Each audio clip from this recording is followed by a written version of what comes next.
Selamat berjumpa kembali rekan-rekan mahasiswa. Kita kembali bertemu di kuliah Keuangan Negara di sesi yang ke-10.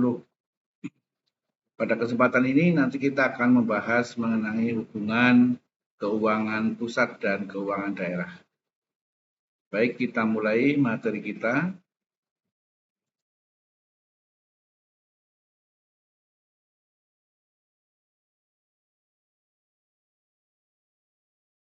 Keuangan merupakan faktor penting dalam suatu negara, dikarenakan pengaruhnya yang demikian menentukan terhadap kompleksitas kelangsungan hidup negara dan masyarakatnya.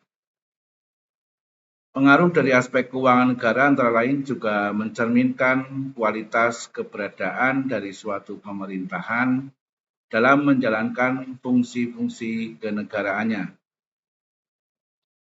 Apabila sumber pendapatan atau pendanaan dari keuangan negara yang dimiliki semakin baik, maka kedudukan pemerintah di dalam menjalankan keorganisasian negara, baik dalam rangka melaksanakan urusan-urusan pemerintahan dan pembangunan, maupun pelayanan terhadap warganya, akan bertambah stabil dan semakin baik, serta positif di mata masyarakatnya.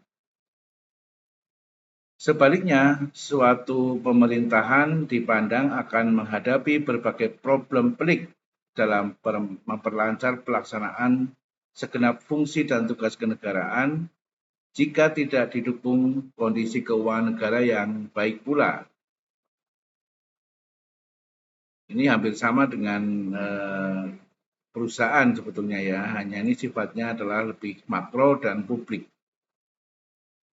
Mengingat eksistensi keuangan demikian vital bagi suatu negara, maka segala daya upaya akan dilakukan oleh pemerintah untuk menciptakan dan memanfaatkan segenap sumber keuangan yang ada. Hasil-hasil yang diperoleh selanjutnya akan dipergunakan untuk membiayai pengeluaran kegiatan jalannya pemerintahan dan pembangunan. Sebagian besar hasil penerimaan yang diperoleh dari upaya pemanfaatan segenap potensi keuangan yang berhasil diterima oleh pemerintah pusat disalurkan dan digunakan melalui sektor-sektor yang ditentukan dalam APBN. Awal tahun 80-an, pemikiran tentang perlunya undang-undang yang mengatur tentang hubungan keuangan pusat dan daerah atau biasa disingkat dengan HKPD sudah ada. Namun demikian, sebagaimana kita ketahui bersama, Undang-Undang Nomor 25 Tahun 99 tentang Perimbangan Keuangan Pusat dan Daerah atau PKPD baru bisa lahir bersamaan dengan adanya tuntutan reformasi di berbagai bidang atau setelah berakhirnya Orde Baru. Untuk rekan-rekan mahasiswa, saya yakin tidak mengalami Orde Baru ya. Orde Baru adalah masa pemerintahan Presiden Soeharto, Presiden kedua RI, yaitu tahun 66 sampai dengan tahun 98. Saya yakin rekan-rekan di sini lahir sudah lewat itu semua, di atas tahun 2000 rata-rata mungkin ya, sehingga tidak mengalami atau tidak mengalami langsung masa pemerintahan Orde Baru. Pemikiran terhadap perlunya undang-undang yang mengatur HKPD timbul atas pengalaman selama ini, khususnya berkaitan dengan pengelolaan dana yang berasal dari pusat kepada daerah. Terakhir berupa subsidi untuk belanja rutin dan daerah, ya belanja rutin di daerah, dan bantuan berupa inpres untuk belanja pembangunan daerah sering kurang jelas. Jadi pada masa Orde Baru memang saat itu tata kelola khususnya keuangan negara masih belum terlalu transparan karena dikuasai oleh pihak elit saja. Saat itu masyarakat tidak mungkin bisa mengetahui dan mengikuti pola-pola perimbangan keuangan pusat dan daerah karena sifatnya tertutup dan juga belum ada aturan-aturan ataupun undang-undang yang memadai atau mengcover masalah perimbangan tersebut. Oleh karena itu, Undang-Undang Keuangan Negara diharapkan menjadi pedoman umum tentang pengelolaan keuangan negara dalam setiap tingkat pemerintahan, baik pusat maupun daerah, serta berbagai unit pemerintahan lainnya, baik di pusat maupun di daerah, yang meliputi departemen, lembaga non-departemen, dan badan usaha milik negara atau daerah. Lebih dari itu, Undang-Undang Keuangan Negara diharapkan dapat menunjukkan keterkaitan sistem keuangan antar setiap elemen atau komponen yang terlibat dalam pengelolaan keuangan negara tersebut.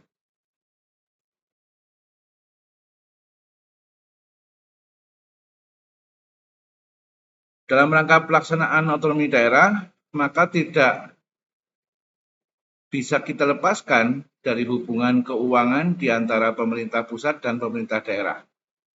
Hubungan keuangan antara pusat dan daerah adalah menyangkut pembagian tanggung jawab untuk melaksanakan kegiatan-kegiatan tertentu antara tingkat pemerintahan ya, pusat dan daerah.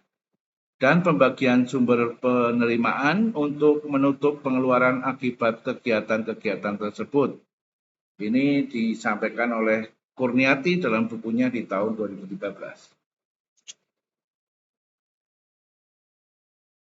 Hubungan keuangan antara pemerintah pusat dan daerah dalam arti sempit disebut sebagai perimbangan keuangan oleh KJDV ya.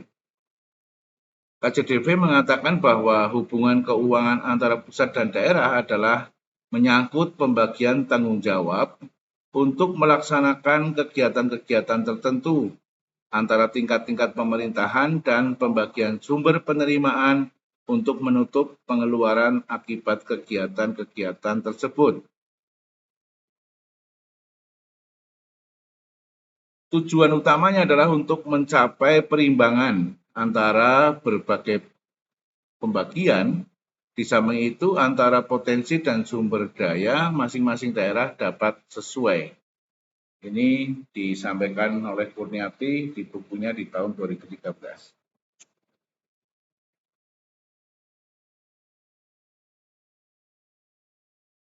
Selanjutnya, masih dalam hubungan keuangan antara pemerintah pusat dan pemerintah daerah. Lebih lanjut dikatakan oleh KJDV. Intisari dari hubungan pusat daerah adalah menyangkut pembagian kekuasaan tentang hak mengambil keputusan mengenai anggaran pemerintah, termasuk bagaimana memperoleh dan membelanjakannya. Hubungan tersebut mencerminkan tujuan politik yang mendasar, karena perannya menentukan bobot kekuasaan yang dijalankan Pemda dalam seluruh sistem pemerintahan, dalam mana hubungan itu harus serasi atau harmonis dengan peranan yang dimainkan Pemda yang bersangkutan. Ini disampaikan oleh Rahmatullah di bukunya di tahun 2013. Adapun yang menjadi dasar hukum mengenai hubungan dalam bidang keuangan antara pemerintah pusat dan daerah, yaitu diatur dalam pasal 15 Undang-Undang Nomor 32 Tahun 2004 tentang pemerintahan daerah, yaitu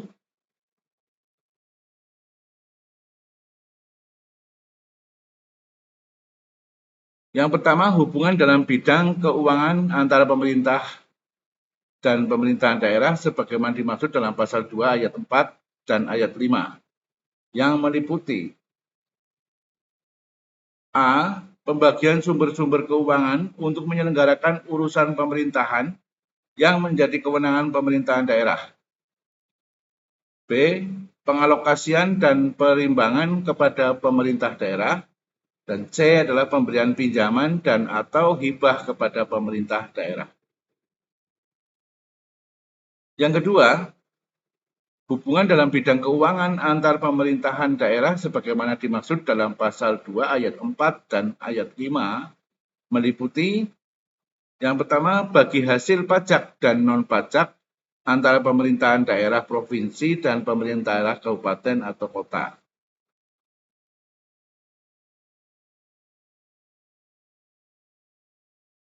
Yang kedua atau B, pendanaan urusan pemerintahan yang menjadi tanggung jawab bersama. C, pembiayaan bersama atas kerjasama antar daerah. Dan D, pinjaman dan atau hibah pemerintahan daerah. Dan yang ketiga, hubungan keuangan antar pemerintah pusat dan daerah adalah hubungan dalam bidang keuangan sebagaimana dimaksud pada ayat 1 dan ayat 2 diatur dalam peraturan perundang-undangan tentang tujuan hubungan keuangan pusat dan daerah yang meliputi yang pertama,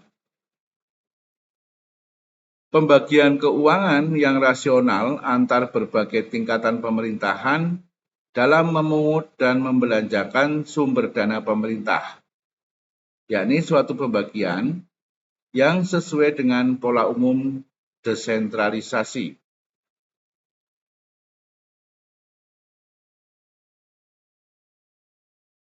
B, bagian yang memadai antara dari sumber-sumber dana secara keseluruhan untuk membiayai pelaksanaan fungsi-fungsi penyediaan pelayanan dan pembangunan yang diselenggarakan oleh pemerintahan daerah. C, pembagian yang adil antar daerah atas pengeluaran pemerintah atau sekurang-kurangnya ada perkembangan ke arah itu. Dan D adalah suatu upaya perpajakan atau tax effort dalam memungut pajak dan distribusi oleh Pemda yang sesuai dengan yang adil atas beban keseluruhan dari pengeluaran pemerintah dalam masyarakat. Ini juga disampaikan oleh Rahmatullah dalam bukunya di tahun 2013.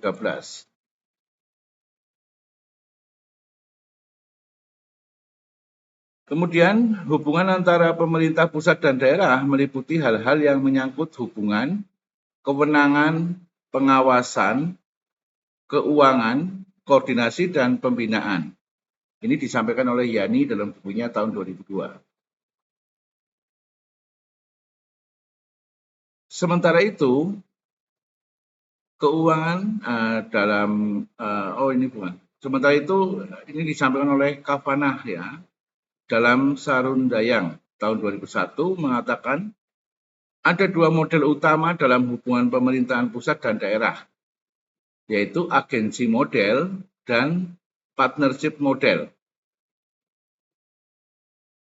Dalam agensi model, pemerintahan daerah semata-mata dianggap sebagai pelaksana oleh pemerintah pusat. Wewenang yang dimiliki pemerintah daerah dalam model ini sangat terbatas. Kemudian dalam partnership model, pemerintah daerah memiliki tingkat kebebasan untuk melakukan pemilihan di tingkat daerahnya. Model ini tidak memandang pemerintah daerah sebagai pelaksana semata-mata, melainkan dianggap sebagai mitra kerja.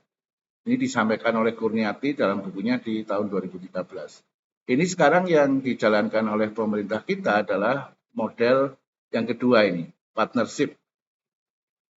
Yaitu dengan diterapkannya otonomi daerah.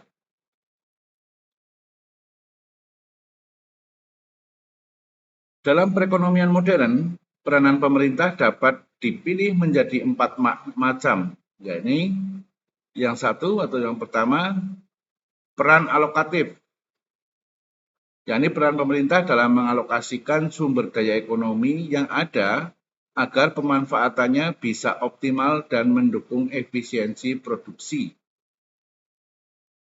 Kemudian peran yang kedua adalah peran distributif atau peran distribusi, yakni peran pemerintah dalam mendistribusikan sumber daya, kesempatan dan hasil-hasil ekonomi secara adil dan wajar.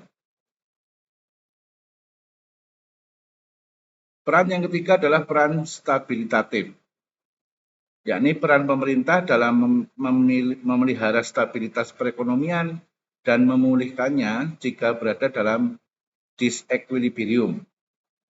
Disequilibrium berarti tidak seimbang. Dan yang keempat adalah peran dinamisatif.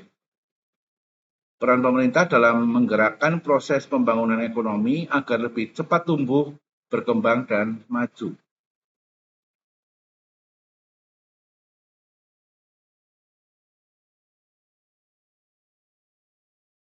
Kemudian kita masuk kepada pola hubungan keuangan pusat dan daerah dalam rangka otonomi daerah. Hubungan keuangan dan daerah dalam rangka otonomi daerah dilakukan dengan memberikan kebebasan kepada daerah untuk melaksanakan fungsinya secara efektif.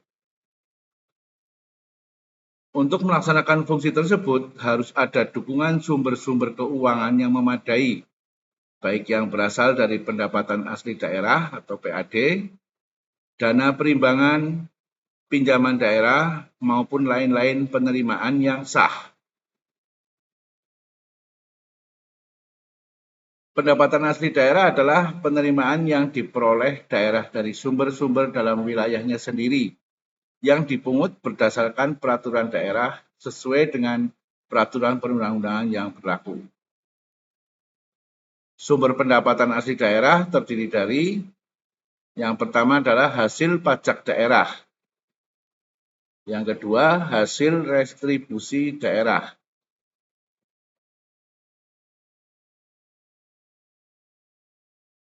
Yang ketiga, hasil perusahaan milik daerah atau BUMD dan hasil pengelolaan kekayaan daerah lainnya yang dipisahkan. Dan yang keempat adalah, atau D adalah lain-lain pendapatan asli daerah yang sah. Kewenangan daerah untuk memungut pajak dan retribusi diatur dengan Undang-Undang Nomor 34 Tahun 2000 yang merupakan penyempurnaan dari Undang-Undang Nomor 18 Tahun 1997 dan ditindaklanjuti peraturan pelaksanaannya yaitu PP Nomor 65 Tahun 2001 tentang pajak daerah dan PP Nomor 66 Tahun 2001 tentang restribusi daerah. Jenis penerimaan yang termasuk hasil pengelolaan kekayaan daerah lainnya yang dipisahkan antara lain bagian laba dividen dan penjualan saham milik daerah. Sedangkan lain-lain pendapatan asli daerah yang sah antara lain adalah hasil penjualan aset daerah dan jasa giro. Ya, ini adalah pola hubungannya. Kemudian dana perimbangan adalah dana yang bersumber dari penerimaan APBN yang dialokasikan kepada daerah untuk membiayai kebutuhan daerah dalam rangka pelaksanaan desentralisasi. Besarnya jumlah dana perimbangan ini ditetapkan setiap tahun anggaran dalam APBN. Dana perimbangan ini terdiri dari A. Bagian daerah dan penerimaan pajak bumi dan bangunan, biaya perolehan hak atas tanah dan bangunan, dan penerimaan dari sumber daya alam. Ya, ini biasanya berupa izin-izin galian dan sebagainya. Dan yang B adalah dana alokasi umum atau DAU, dan C adalah dana alokasi khusus atau DAK. Bagian daerah dalam bentuk bagi hasil penerimaan atau revenue sharing merupakan upaya yang dilakukan untuk mengurangi ketimpangan vertikal atau vertical imbalance antara pusat dan daerah yang terdiri dari bagi hasil pajak dan bukan pajak atau sumber daya alam.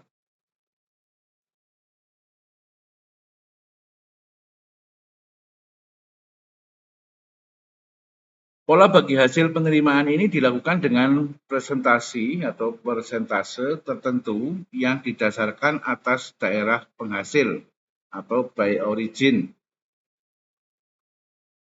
Bagi hasil pajak meliputi bagi hasil pajak bumi dan bangunan (PBB), kemudian bea perolehan hak atas tanah dan bangunan. Berdasarkan Undang-Undang Perpajakan tahun 2000, mulai tahun 2001, daerah memperoleh bagi hasil dari pajak penghasilan atau PPh orang pribadi atau personal income tax, yaitu PPh karyawan pasal 21, serta PPh pasal 25 atau 29, orang pribadi dari penghasilannya. Bagi hasil PPh ini dimaksudkan sebagai kompensasi dan penyelaras bagi daerah-daerah yang tidak memiliki sumber daya alam, tetapi memberikan kontribusi yang besar bagi penerimaan negara. Ini biasanya untuk daerah-daerah perkotaan ya. Daerah perkotaan itu kan wilayahnya biasanya terbatas, dia tidak memiliki sumber daya alam yang berlimpah. Bagi hasil sumber daya alam terdiri dari sektor kehutanan, pertambangan umum, minyak bumi dan gas alam, dan perikanan.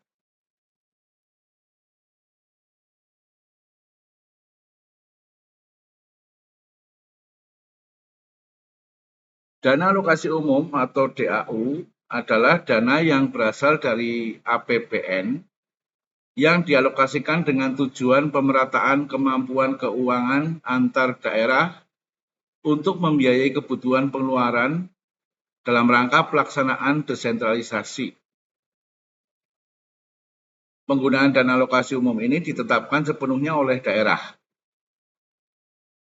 DAU diberikan dalam rangka untuk mengurangi ketimpangan horizontal dalam kebutuhan pembiayaan dan penguasaan pajak antara pusat dan daerah. Dengan adanya DAU ini akan memberikan kepastian bagi daerah dalam memperoleh sumber-sumber pembiayaan untuk membiayai kebutuhan pengeluaran yang menjadi tanggung jawabnya.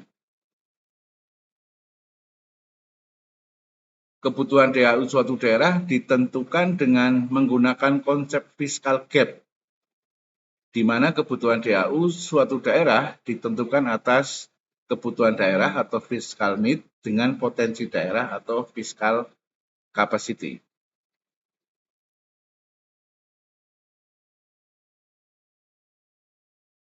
Berdasarkan konsep ini, distribusi DAU kepada daerah-daerah yang memiliki kemampuan relatif besar akan lebih kecil, dan sebaliknya daerah-daerah yang mempunyai kemampuan keuangan relatif kecil akan memperoleh DAU yang relatif besar. Hal ini dilakukan atas dasar prinsip-prinsip keadilan dan pemerataan. Dana alokasi khusus atau DAK adalah dana yang berasal dari APBN yang dialokasikan kepada daerah untuk membantu membiayai kebutuhan tertentu. Pengalokasian DAK ditentukan dengan memperlihatkan tersedianya dana dalam APBN. Ketiga jenis dana perimbangan di atas merupakan sumber pembiayaan pelaksanaan desentralisasi yang dialokasikan atau dialokasikannya tidak dapat dipisahkan satu dengan yang lain. Mengingat tujuan masing-masing jenis penerimaan tersebut saling mengisi dan melengkapi.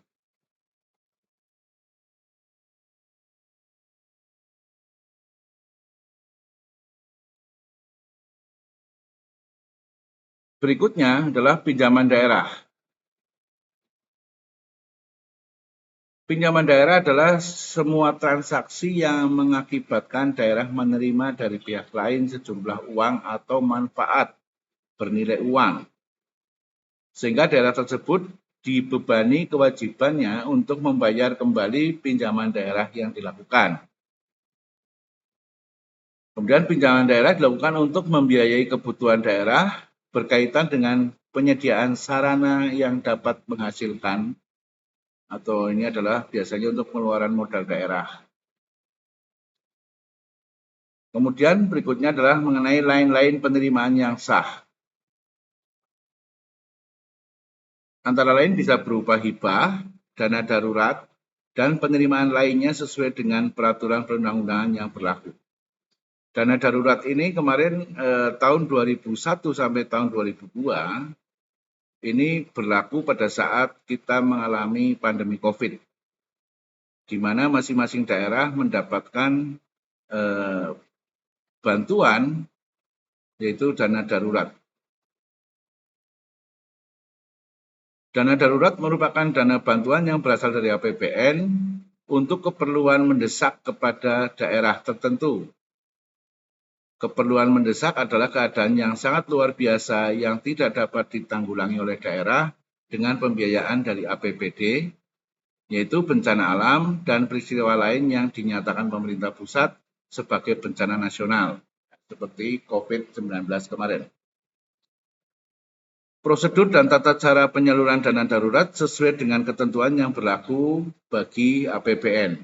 Jadi, ini tentunya besarannya disesuaikan dengan ketersediaan APBN dan kondisi masing-masing daerah akan berbeda. Selanjutnya kita akan membahas mengenai Undang-Undang Nomor 25 Tahun 99 yang telah menetapkan dasar-dasar pembiayaan pemerintah daerah sebagai berikut. Yang pertama, sesuai dengan pasal 2 Undang-Undang Nomor 25 Tahun 99, penyelenggaraan tugas daerah dalam rangka pelaksanaan desentralisasi dibiayai atas beban APBD. Kemudian, penyelenggaraan tugas pemerintah pusat yang dilaksanakan oleh perangkat daerah provinsi dalam rangka pelaksanaan dekonsentrasi dibiayai oleh beban APBN. Yang ketiga, penyelenggaraan tugas pemerintah pusat yang dilaksanakan oleh perangkat daerah dan desa dalam rangka tugas pembantuan dibiayai oleh beban APBN. Jadi, meskipun ini adalah pos-pos pengeluaran daerah, tapi apabila dilaksanakan dalam rangka menjalankan tugas misi-misi pemerintahan pusat, itu akan dibiayai oleh APBN. Penyerahan atau pelimpahan kewenangan pemerintah pusat kepada gubernur atau penyerahan kewenangan atau penugasan pemerintah pusat kepada bupati wali kota diikuti dengan pembiayaannya. Penyerahan atau pelimpahan kewenangan pemerintah pusat kepada gubernur atau bupati wali kota dapat dilakukan dalam rangka desentralisasi, dekonsentrasi, dan tugas pembantuan. Setiap penyerahan atau pelimpahan kewenangan dari pemerintah pusat kepada daerah dalam rangka desentralisasi dan dekonsentrasi disertai dengan pengalihan sumber daya manusia dan sarana serta pengalokasian anggaran yang diperlukan untuk kelancaran pelaksanaan penyerahan dan pelimpahan kewenangan tersebut. Sementara itu, penugasan dari pemerintah pusat kepada daerah dalam rangka tugas pembantuan disertai pengalokasian anggaran. Ini disampaikan oleh Yani dalam bukunya tahun 2002.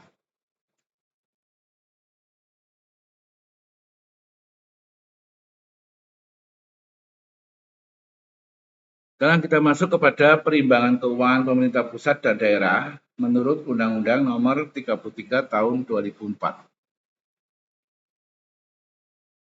Pembentukan undang-undang tentang perimbangan keuangan daerah antara pemerintah pusat dan pemerintah daerah dimaksudkan untuk mendukung pendanaan atas penyerahan urusan kepada pemerintah daerah yang diatur dalam Undang-Undang Nomor 32 Tahun 2004 tentang pemerintahan daerah.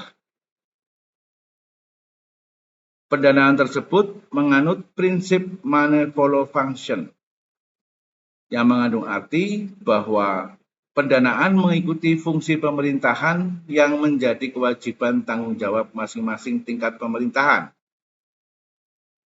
Dengan demikian, perimbangan keuangan antara pemerintah pusat dan daerah merupakan suatu sistem pembagian keuangan yang adil, proporsional, demokratis, transparan, dan efisien dalam rangka pendanaan untuk menyelenggarakan desentralisasi, dekonsentrasi, dan tugas pembantuan.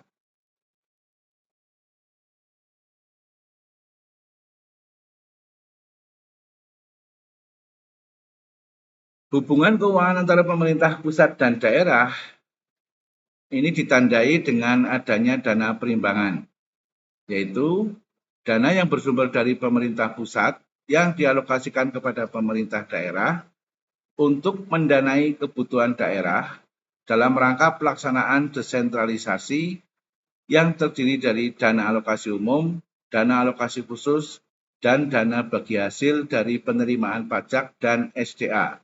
SDA ini adalah sumber daya alam. Ini disampaikan oleh Rahmatullah di bukunya di tahun 2013.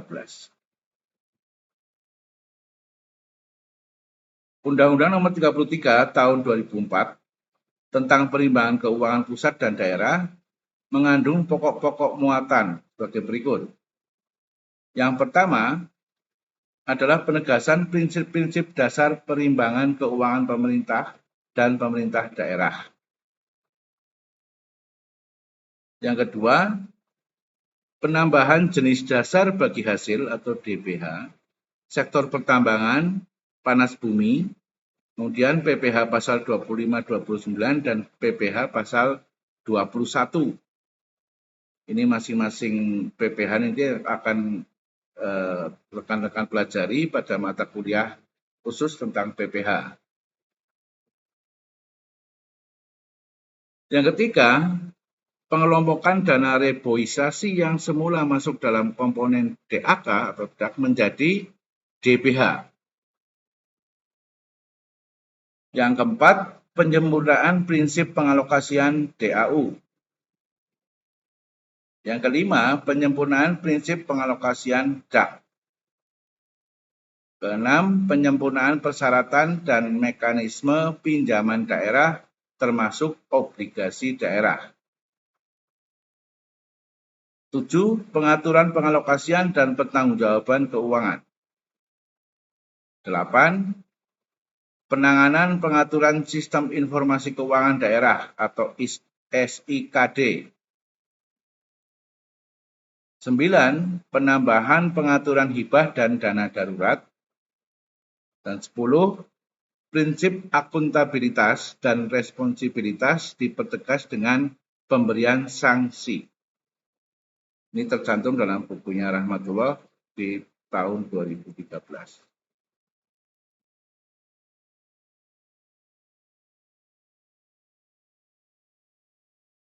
Dalam Undang-Undang Nomor 33 Tahun 2004 ini diatur tentang pembagian keuangan antara pemerintah pusat dan pemerintah daerah yang berdasarkan atas hubungan fungsi, yaitu berupa sistem keuangan daerah yang diatur berdasarkan pembagian kewenangan, tugas, dan tanggung jawab antar tingkat pemerintahan sesuai dengan pada Undang-Undang tentang Pemerintahan Daerah.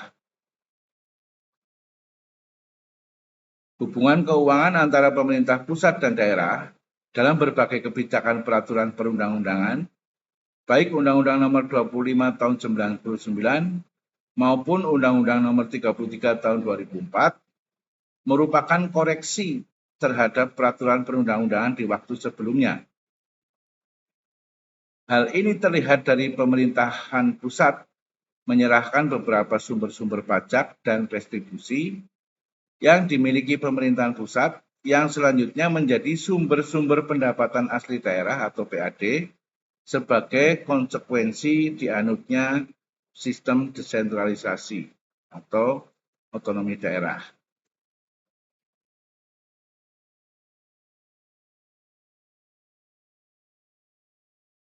Undang-Undang Perimbangan Keuangan di era reformasi ini telah memasukkan perimbangan keuangan dalam masalah pajak bumi dan bangunan, sektor perkotaan dan pedesaan, pajak penghasilan dan masalah sumber daya alam yang terdapat di daerah-daerah, yaitu pertambangan umum, minyak bumi dan gas, kehutanan dan perikanan.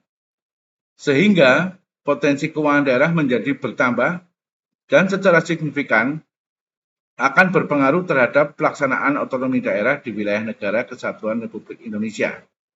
Ini tercantum di dalam bukunya Nasution tahun 2011. Perimbangan keuangan terutama setelah lahirnya Undang-Undang Nomor 3 Tahun 2004 membawa implikasi semangat pelaksanaan otonomi daerah yang didasarkan semakin tidak terlalu tergantungnya daerah-daerah dari sumber keuangan daerahnya kepada pemerintah pusat, seperti terjadi pada masa-masa silam. Jadi pada saat sebelum otonomi daerah, kembali saya sampaikan, di masa orde sebelumnya, semua pendapatan daerah itu disetorkan kepada pusat. Nah ini tentunya menghambat proses percepatan pembangunan di daerah. Namun perimbangan keuangan khususnya terhadap bagi hasil sumber-sumber daya alam yang dapat dikategorikan tidak dapat diperbarui atau unrenewable resource hanya dapat dinikmati sebagian daerah-daerah yang secara alamiah dianugerahi dengan kekayaan alam. Sedemikian tidak memperoleh bagi hasil. Kiranya pada masa mendatang, beberapa sumber daya alam yang bersifat dapat diperbarui secara terus-menerus atau renewable resource yang belum dijadikan bagian dari bagi hasil antara pusat dan daerah ini dapat direvisi sehingga daerah-daerah yang tidak atau kurang potensi memiliki sumber-sumber daya alam berupa minyak bumi dan gas, pertambangan umum, hasil-hasil kehutanan dan perikanan dapat menikmati bagi hasil dari sumber daya alam yang dapat diperbaharui.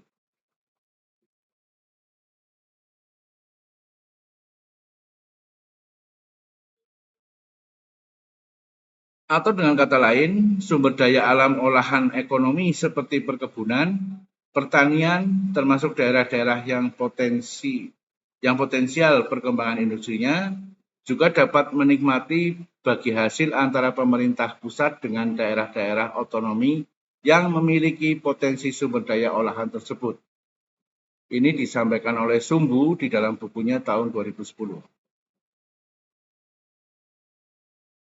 Peristilahan tentang dana perimbangan pusat dan daerah merupakan konsekuensi logis dari suatu sistem pembagian keuangan yang adil, proporsional, demokratis, transparan, dan efisien dalam rangka pendanaan desentralisasi dengan mempertimbangkan potensi, kondisi, dan kebutuhan daerah, serta besaran pendanaan penyelenggaraan dekonsentrasi dan tugas pembantuan sebagaimana yang dimaksud dalam Undang-Undang Nomor 32 Tahun 2004, Undang-Undang Nomor 33 Tahun 2004, dan Peraturan Pemerintah Nomor 55 Tahun 2005.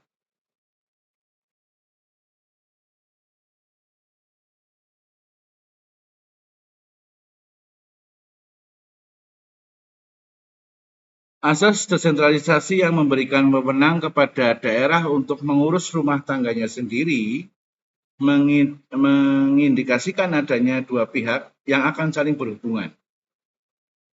Dalam Undang-Undang Nomor 33 Tahun 2004 dirincikan bahwa dana perimbangan keuangan terbagi menjadi 3 bagian, yaitu dana bagi hasil, dana alokasi umum, dan dana alokasi khusus. Kita akan membahas yang pertama adalah dana bagi hasil. Dana bagi hasil terbagi dalam dana bagi hasil pajak bumi dan bangunan, dibagi dengan perimbangan imbalan 10% untuk pemerintahan pusat dan 90% untuk daerah. Dana untuk daerah yang dimaksud kemudian dibagi lagi menjadi 16,2% untuk provinsi yang bersangkutan, 64,8% untuk daerah yang bersangkutan, dan 9% untuk biaya pemungutan. Ya, dalam Undang-Undang Nomor 33 ini sudah dirinci proporsi masing-masing bagi hasil bagi pusat dan daerah, juga bagi pelaksanaan pemungutan pajak. Kemudian dana 10% pemerintah pusat dialokasikan lagi oleh pemerintah pusat sebesar 6,5% keseluruhan kabupaten dalam rangka pemerataan dan 3,5% kepada daerah yang mampu melebihi target. Jadi di sini ada asas progresivitas ya, di mana daerah-daerah yang mampu melebihi target pendapatan pajak daerah ini akan mendapatkan insentif. Kemudian yang kedua adalah dana alokasi umum. Pada dasarnya, DAU ini merupakan bentuk alokasi yang dikeluarkan oleh pemerintah pusat agar terjadi pemerataan fiskal antara daerah yang ada, atau untuk menghindari lahirnya ketimpangan perekonomian antara daerah yang satu dengan daerah yang lain. Dalam penganggaran yang dilakukan oleh pemerintah pusat tiap tahun dalam APBN, mengharuskan adanya alokasi sebesar 26% untuk DAU ke seluruh provinsi dan kotamadya kabupaten di Indonesia. Dengan proporsi DAU antara provinsi dan daerah sebesar 90% untuk daerah dan 10% untuk provinsi. Ini adalah alokasi untuk dana alokasi umum. Yang ketiga adalah dana alokasi khusus. Dana alokasi khusus merupakan alokasi pemerintah pusat kepada daerah yang bersifat khusus dikarenakan kegiatan daerah tersebut juga menjadi skala prioritas pembangunan nasional dalam berbagai bidang, seperti layanan umum, pertahanan, ketertiban dan keamanan, ekonomi, lingkungan hidup, perumahan, dan fasilitas umum, kesehatan, pariwisata, budaya, agama, pendidikan, dan perlindungan sosial.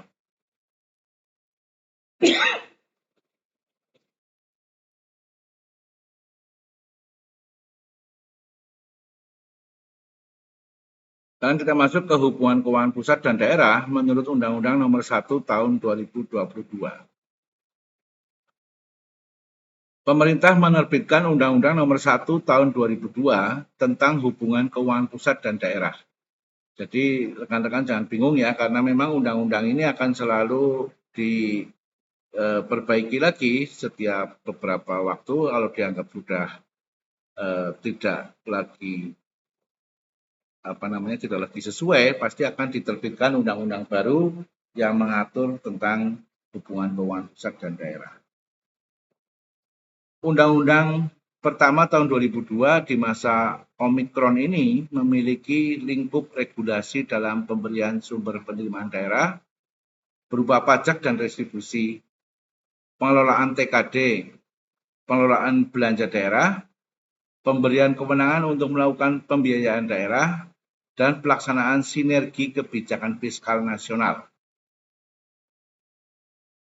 Sehingga diharapkan dengan adanya undang-undang hubungan keuangan antar pemerintah pusat dan daerah ini, layanan kepada masyarakat di seluruh pelosok Nusantara dapat makin merata dan dengan kualitas yang memadai. Undang-undang ini nomor 1 tahun 2002 mengganti Undang-Undang nomor 33 tahun 2004 tentang perimbangan keuangan antara pemerintah pusat dan pemerintah daerah. Dan Undang-Undang nomor 28 tahun 2009 tentang pajak daerah dan retribusi daerah.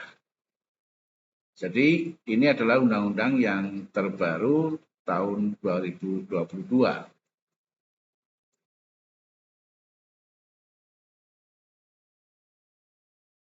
Pengaturan-pengaturan yang terkait dengan pengelolaan perpajakan daerah, TKD, pembiayaan utang daerah, dan pengendalian APBD diharapkan memberikan kemampuan kepada pemerintah daerah untuk secara bersama-sama dan sinergis dengan pemerintah pusat mencapai tujuan pembangunan nasional dalam mendorong peningkatan kesejahteraan masyarakat dan pertumbuhan ekonomi yang berkelanjutan.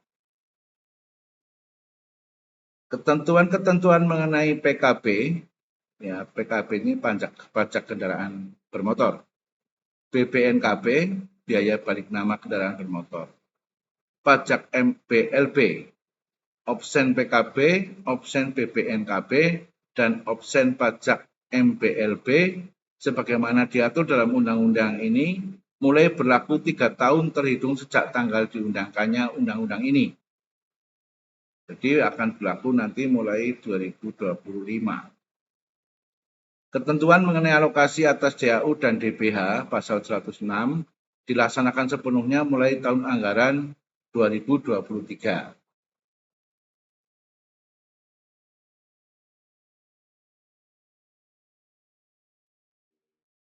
Sebagaimana tertuang dalam pembukaan Undang-Undang Dasar Negara Republik Indonesia tahun 1945, negara dibentuk dengan tujuan untuk melindungi segenap bangsa Indonesia dan seluruh tumpah darah Indonesia dan untuk memajukan kesejahteraan umum, menciptakan kehidupan bangsa, dan ikut melaksanakan ketertiban dunia yang berdasarkan kemerdekaan, perdamaian abadi, dan keadilan sosial. Selanjutnya berdasarkan pasal 18 Undang-Undang Dasar Negara Republik Indonesia tahun 1945, Negara Kesatuan Republik Indonesia dibagi atas daerah provinsi dan daerah provinsi dibagi atas daerah kabupaten dan kota. Tiap-tiap provinsi, kabupaten, dan kota mempunyai pemerintahan sendiri. Pemerintah provinsi, kabupaten, dan kota berhak mengatur dan mengurus sendiri urusan pemerintahan.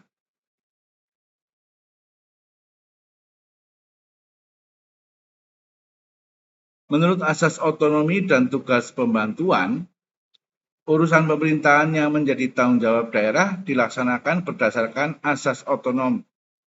Sedangkan urusan pemerintahan yang bukan merupakan tanggung jawab pemerintahan daerah dilaksanakan berdasarkan asas dekonsentrasi dan tugas pembantuan. Pelaksanaan urusan pemerintahan dari tingkat pusat hingga daerah merupakan bagian dari kekuasaan pemerintahan yang berada di tangan Presiden sesuai dengan Undang-Undang Dasar Negara Republik Indonesia tahun 45 sehingga tidak dapat berjalan sendiri-sendiri. Hal ini menuntut adanya sinergisme pendanaan atas urusan tersebut dalam rangka pencapaian tujuan bernegara.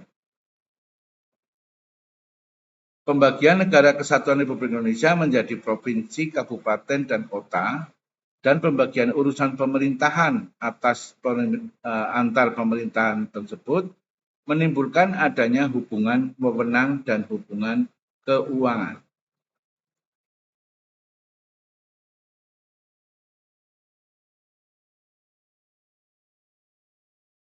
Sesuai dengan amanat pasal 18A ayat 2 Undang-Undang Dasar Negara Republik Indonesia tahun 45, hubungan keuangan pelayanan umum serta pemanfaatan sumber daya alam dan sumber daya lainnya antara pemerintahan pusat dan pemerintahan daerah diatur dan dilaksanakan secara adil dan selaras berdasarkan undang-undang. Maka untuk melaksanakan amanat di pasal 18 ayat 2 tersebut,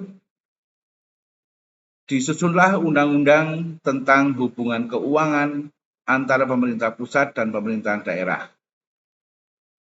Penyusunan undang-undang ini juga didasarkan pada pemikiran perlunya penyempurnaan pelaksanaan hubungan keuangan antara pemerintah pusat dan pemerintah daerah yang selama ini dilakukan berdasarkan Undang-Undang Nomor 33 Tahun 2004 tentang perimbangan keuangan antara pemerintah pusat dan pemerintahan daerah dan Undang-Undang Nomor 28 Tahun 2009 tentang pajak daerah dan restitusi daerah.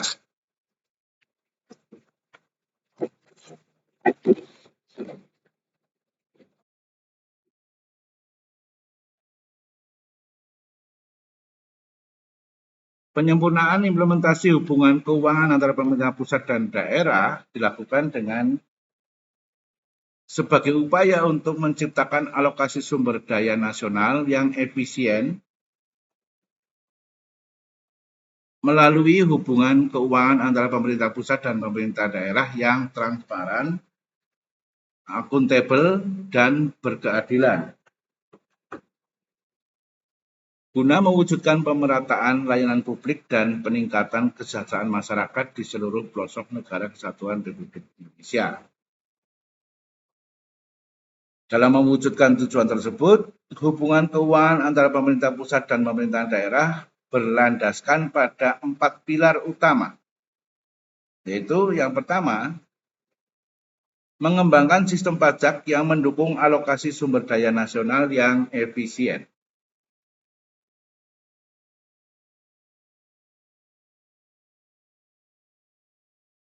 Yang kedua adalah mengembangkan hubungan keuangan antara pemerintah pusat dan pemerintah daerah dalam meminimalkan ketimpangan vertikal dan horizontal melalui kebijakan TKD dan pembiayaan utang daerah. Yang ketiga, mendorong peningkatan kualitas belanja daerah. Dan yang terakhir, serta harmonisasi kebijakan fiskal antara pemerintahan pusat dan daerah untuk menyelenggarakan layanan publik yang optimal dan menjaga kesinambungan fiskal.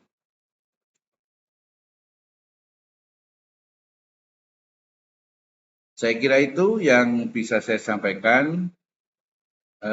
Saya harapkan teman-teman bisa mempelajari lebih lanjut karena ini terkait dengan historical ya, terkait dengan aturan pemerintahan pusat daerah itu sambung menyambung, tidak bisa kita pelajari tanpa melihat histori perundang-undangan yang pernah berlaku.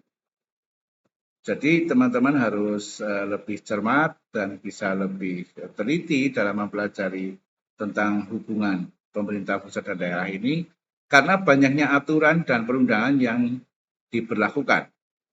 Dan tentunya perundangan-perundangan yang terbaru ini nanti akan mengoreksi dan mendelegitimasi undang-undang sebelumnya. Saya kira itu teman-teman yang bisa saya sampaikan dalam sesi ke-10 ini. Silakan nanti teman-teman memperdalam lebih lanjut, bisa mencari sumber-sumber literasi yang lain. Subscribe, jangan lupa subscribe yang belum subscribe channel ini. Kemudian berkomentar di kolom komentar sebagai bukti kehadiran kuliah. Like dan share kepada semua orang agar supaya apa yang kita bahas pada kesempatan ini bisa memberikan manfaat kepada banyak orang. Demikian, terima kasih atas perhatiannya. Kita bertemu lagi pada sesi kuliah berikutnya.